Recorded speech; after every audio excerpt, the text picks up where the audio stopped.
Why do identical pills work for some people and fail for others? Same ingredient, same dose, completely different results. The answer isn't in the medicine, it's in something science overlooked for decades: who's watching. This is the observer effect, and by the end of this video, you'll know how to use it to shift your own healing. Let me show you how attention becomes medicine. That shift from passive recipient to conscious participant is the observer effect. And I'll make it simple, usable, and spiritually grounded without hype. There's a reason mystics knew this centuries before physicists discovered it, and that reason will change how you see both science and spirituality. But here's what confuses most people, and why quantum physics is both the perfect metaphor and a dangerous trap. I'll clear that up in a moment. So let's start with the foundation. Why does the observer matter at all? Because here's what most people miss. Here's what most people miss. We chase fixes, supplements, routines, protocols, while the observer stays unchanged. Same stressed mind, same fearful narrative, same distrust behind every intervention. Result: you do the right things, but they don't compound. One week you feel better, the next you're back to baseline. You can't tell what actually works because the variable, your observer, keeps shifting underneath everything. That confusion costs years. Here's what research shows. Expectation shapes outcomes. When you believe a treatment helps, your brain reorganizes. Pain pathways quiet down. Motivation rises. Sleep improves. The weird part? This works even when people know the pill is fake. Open-label placebos still reduce chronic pain. That shouldn't work, right? If you know it's fake, it should fail. But it doesn't, and the reason why reveals everything about how the observer effect actually operates. Hold that thought. So how does this connect to the observer effect? We use physics as a metaphor, not proof. In quantum labs, observation changes outcomes. But we're not claiming your thoughts collapse tumors. That's fantasy. Remember that trap I mentioned? Here's the confusion. Quantum physics shows observation changes outcomes at the subatomic level. But we can't just claim your thoughts collapse tumors like electrons. That's where people go wrong. Instead, here's the accurate bridge. Your attention selects patterns. Perception patterns. Behavior patterns. Physiology patterns. You're not creating reality from nothing. You're choosing which signals get amplified. And here's what almost no one realizes. The selection happens faster than conscious thought. We'll come back to why that matters. The stakes? Coherence or fragmentation? Most healing systems don't even have language for this distinction, but your nervous system knows the difference instantly. Coherence means your systems align: heart, mind, breath, behavior. You feel centered.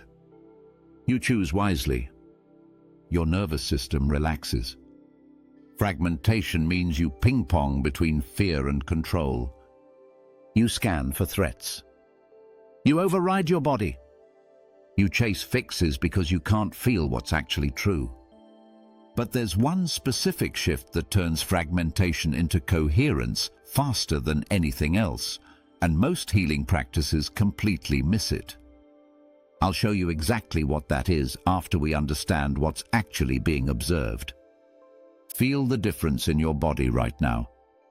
Coherence feels like this: shoulders drop half an inch. Jaw unclenches. Breath moves all the way to your belly. There's a quiet hum of "I'm here." Fragmentation feels like this: chest tight. Breath shallow and high. A buzzing urgency that says scan, fix, control, same body. Different observer organizing it. Spiritually, Think of coherence as your higher consciousness signature, your soul signature. It's the felt sense of being the same you across situations. Warm, clear, honest, steady. There's a specific frequency to this, not metaphorically, physiologically, and it's measurable. More on that in a moment. But how does that soul-level information actually travel through your body to create healing? There's a specific pathway, and it's simpler than you think. Coming up next. When you observe from that place, everything organizes. When you observe from judgment, everything contracts. Two stances. Two worlds. Same body. Quick micro-story. You feel a sharp twinge in your back. Old habit says punishment. Problem. Push through. You tighten. Pain spikes. New stance says messenger. You pause. Breathe. Ask, what needs understanding, not fixing? You soften. Pain decreases just enough for a new choice, gentle movement instead of bracing. The observer shifted, the system followed. But how do you actually stabilize that observer shift so it's not just a lucky moment?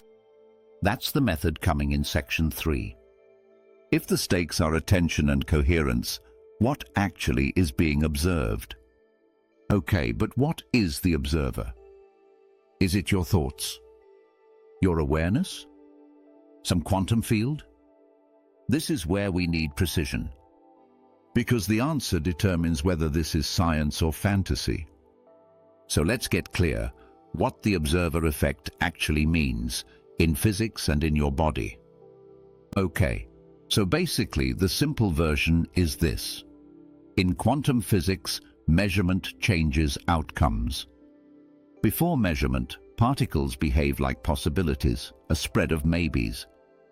Measurement selects a result. Translate that to human life carefully. Your attention is a selector. It doesn't magically rewrite biology, but it does choose which patterns get amplified, fear loops or healing cues, tension or release, avoidance or engagement. Let's get the physics right without overpromising. Wave to particle. Tiny systems exist as possibilities until you measure them. Then one result appears. Entanglement. Two particles can stay connected even across vast distances. Change one, the other responds instantly. These phenomena are real in labs. They don't prove telepathy. They're not shortcuts to bypass biology. But as metaphors, useful.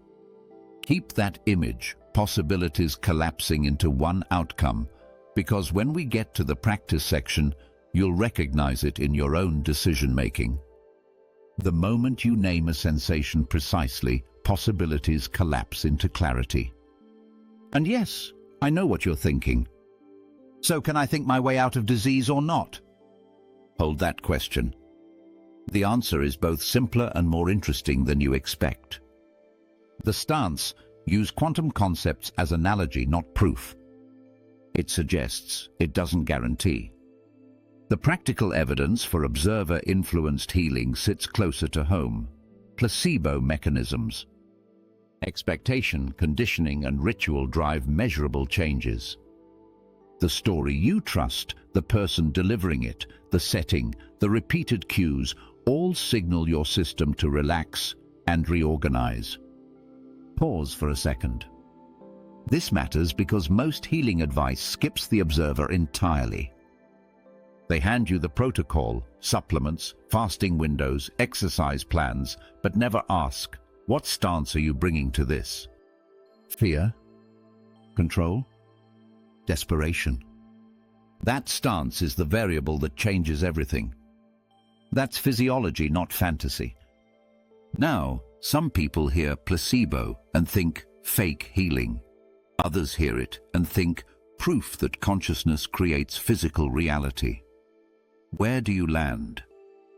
Both views have truth, and both miss something crucial. Here's what nocebo looks like in real life. A woman reads online that her medication causes fatigue. She wasn't tired before, but now she expects it. Within days, she's exhausted, not from the drug, but from the expectation. That's nocebo, your observer collapsing possibility toward the feared outcome. Open-label placebos neutralize that by being honest. No hidden threat. No room for anxious imagination. Just a clear container. The combination of honesty, ritual, and positive expectation creates a container. It respects the observer. Your nervous system responds to meaning and safety, not deception. That's a roadmap for ethical self-healing practices. Now let's connect the dots. Placebo shows expectation changes physiology. But where does expectation come from? Not just your conscious thoughts, deeper. There's a cascade that starts above thought and flows down into your cells. Here's the pathway most people don't see. Here's how it flows through you. Soul level, your deep values and memories. Heart level, emotion and feeling.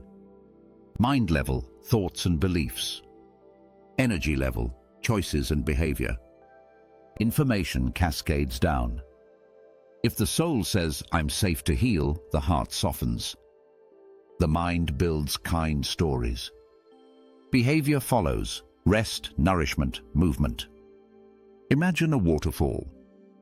At the top, crystal clear source water. That's your soul knowing. It pours into a pool, your heart, where it takes on temperature and color. Then it flows into a stream, your mind, shaping around rocks and bends. Finally, it powers a wheel, your behavior and choices. If the source is murky, "I'm broken," the whole system runs dark. If it's clear, "I'm safe to heal," everything downstream clarifies. You can't fix the wheel without checking the source. Here's the weird part most people miss. You don't need to understand your soul-level message perfectly to work with it. You just need to not be at war with yourself. Think of it like this. A dog doesn't understand why you're taking it to the vet. But if you're calm and kind, it cooperates. Your body is the same. Coherent observer. System cooperates. Fragmented observer. System fights every intervention. Think of it like tuning a radio.